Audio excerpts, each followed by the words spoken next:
are you healing? Oh, we're healing very well.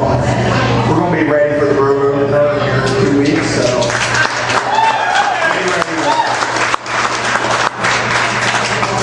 That's good to hear. So, is that a little bit ahead of schedule? Well, I mean, all along, the surgeon wanted me, the injury I had and the surgery that was done, typical time frame is 4 to 6 months. And the racers that we are, the bullheadedness that we are, you know, when he first told me that, I'm thinking 4 months, okay, I'll be ready for Florida. Well, 3 weeks after the surgery, when we actually met with him, and I knew what was going on, and he knew what I did, and he wanted us to take the whole 6 months. And a lot of people don't realize how close I was. Relax right here. And that's the scary part about it. My son's running around here. I want to be able to carry him. I want to be able to do everything I want with him. And I would not do nothing that the surgeon did okay. And we've been very good about it. Very good at wearing my neck brace that I had to wear for the whole 12 weeks, even though it's pretty tough. And just done everything they wanted us to do. And gone through the rehab, just done everything they wanted me to do. And on Wednesday, he gave me the okay to go back on Wednesday. Good. So, aside from not being back in the car yet, do you have any other restrictions at this point? You're pretty well clear. We're all clear. The biggest concern they have with me right now is another wreck. The same type of shot I was took. That's their biggest concern. Which we've done so much different in my race car to prevent that from ever happening again. It's a huge difference. So that's kind of the areas we've been actually working more so on the last 2 months today. The angle of the seat's just a little different to help. Just little things like that. What do you remember about the incident? Was there a point that you remember everything at all? And then is there a point where you say, man, this is going to hurt? It's weird. It wasn't that hard of a wreck. I remember everything. It wasn't that hard of a wreck. We broke the rear axle coming off 2 in the bottom of Lincoln. I spun around and then somehow grabbed and I flipped. And when I flipped, I was on the nose and come down the rear end first, backwards. And without no power rubber, the frame got buried into the ground. And I shattered my C6 for people that don't know. Came from all compression. I mean, nothing hit the seat, nothing like that. It's just from the force of my body compressing.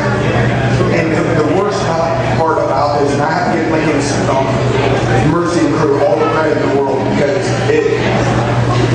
I felt great. I just had a twinge in my neck and I had numbness in my arms.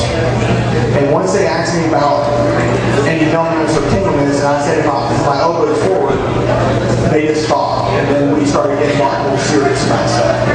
And I mean, I was strong enough. I felt great. I could have climbed out of that race car or whatever. It wasn't one of those deals where, and that would have been the worst thing I could have ever done. Because I could have went and sat down on a trailer and I would do it again. So my hats off to them because once I told them I had known this, we stopped and everything got a little bit more serious. Well, that training that you have paid off for you. Yes, yes. All right, with your situation in mind, with your concern for another accident like that, what are your plans for 2012? What kind of schedule are you looking at? Oh, we got 80-some shows on schedule when we started. When that schedule was originally, when we made it up, which will be released in a couple days probably, but when we made it up, that was based everything off of April 1st. And we have 80-some races on the schedule. So, I mean, I'm coming back in a race car full confidence. I'm not worried about nothing else. I'm going to drive a race car, the thing I love to do. And we're going to race as hard as we ever have. I feel we took all the precautions that we could. I feel pretty confident that I can take that wreck again and be okay. But you never know. And until I wreck again, you never know anyhow. So this is just part of the sport now. So it is. We don't have no tracks in here like that at all. Probably the closest thing, and I'm going to show my age here. The closest thing to it is Penn National, which was a race track I love to race because it's flat, it's big, D-shaped, but it's a tough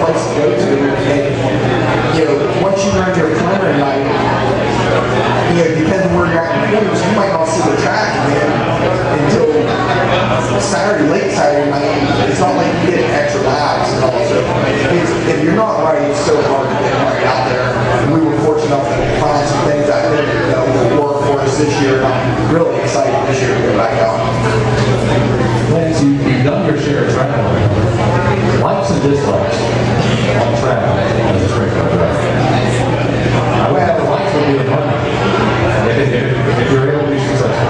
Well, yeah, I like going to different places. I like going to new racetracks I've never been to. The year we ran the All-Stars the whole year, we really enjoyed that. The downside of that was they don't race enough. And we would have to leave here on Friday to be in Michigan to race on Saturday. So we only race once a weekend. And, they're a great group of guys to race with, but it wasn't for us. And as I get older, with my family and all, my wife and my son, I enjoy being home a lot more. And we race so much in here as it is. We don't need to go out on the road to do all that, but we can race as much as we can. 1985, did you ran a 2D car? Yes. 1986, a year later, you pick up your first win at Edwardston, and closing in on what, like 270 wins now, I guess, somewhere in there? We're 289 right now. Okay. We're closing to win. We're closing to that 300 mark. So you moved that from the micro sprints to the sprint car. Yes. At what point did you say, this is my gig, this is what I'm doing? I don't know. It was something that once I started doing it, I enjoyed it so much. I never thought about racing anything else. Just know what I wanted to do. And I would trade anything that I've done for because it's what I love to do. And after my injury, everything that happened to me last year, it just makes me appreciate and love it more. So, it's just one of those deals that we've never thought about doing nothing else. It's just from day one, it's just I just loved it so much, and that's kind of what keeps driving us.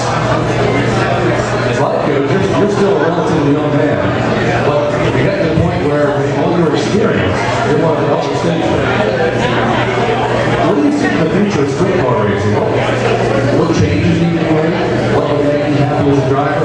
What's next? What's around the corner? It's going to be a tough deal right now because it's the economy, the sponsorships are not there that we had for anybody really. And we got some really good young talented guys. Brett Marks keeps improving every year. I can keep going down the list of guys that keep improving. So there's talent. Danny Dietrich's pretty quick right now. He's only been riding for 3 years up there.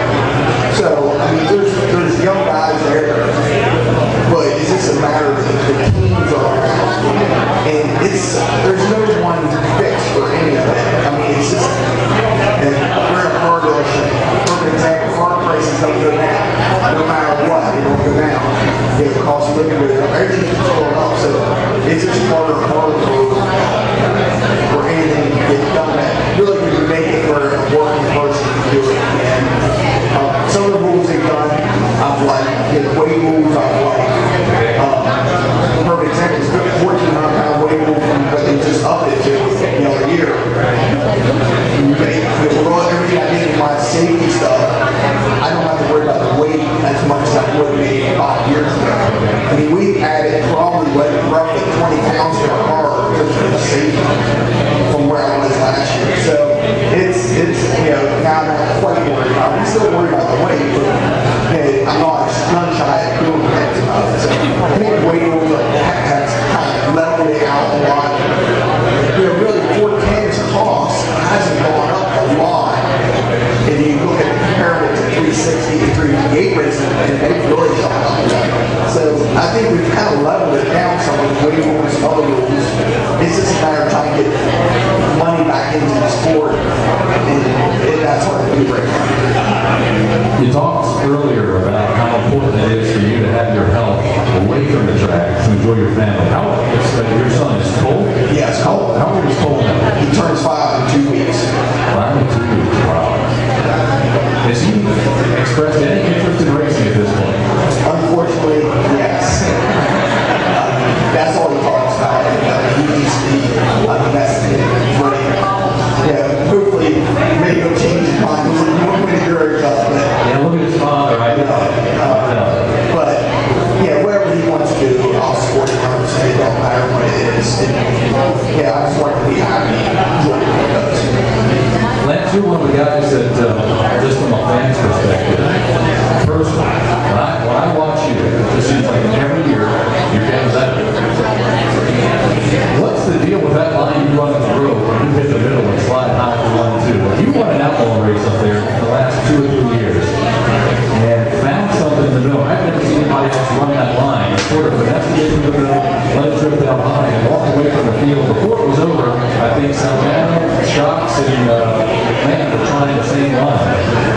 Is that just a matter of reading the track, or is that experience at the track? Well, I think that's just kind of experience at track. There's a couple other guys that know how to do that pretty good now too. Guy sitting in the front row here, right? He knows how to run around it up that now too. It just, when the road gets a little slick, it's a line that your car's right. You really can make a lot of time up. It's kind of like doing a slider or nobody. You just shorten the track up and you just carry your lost speed with your car's right. You have to be right to be able to do that. I mean, that's all we work on here. Try to straight stuff and try to get everybody's money and try to straight because that's when the money is and that's when all the big shows are. So, yeah, we might get here, we might look like we never do what we were doing, but we don't worry about things real way. We worry about things. So coming up in the season, defending track champion Williamsville School. How would it change the defense? I don't know, we don't worry about that. We go win races and try to win races. The thing about the Grove is you have to run good all year long, and you have to run good in the alcohol shows. And that's a big deal. I mean, so if you just go and worry about taking care of your business, try to win races, and try to do the best you can, everything else takes care of itself. It's always, yeah, we won the championships. I've never really worried about it because you get caught up worrying about it, and that's when you're not in trouble. You just try to do the best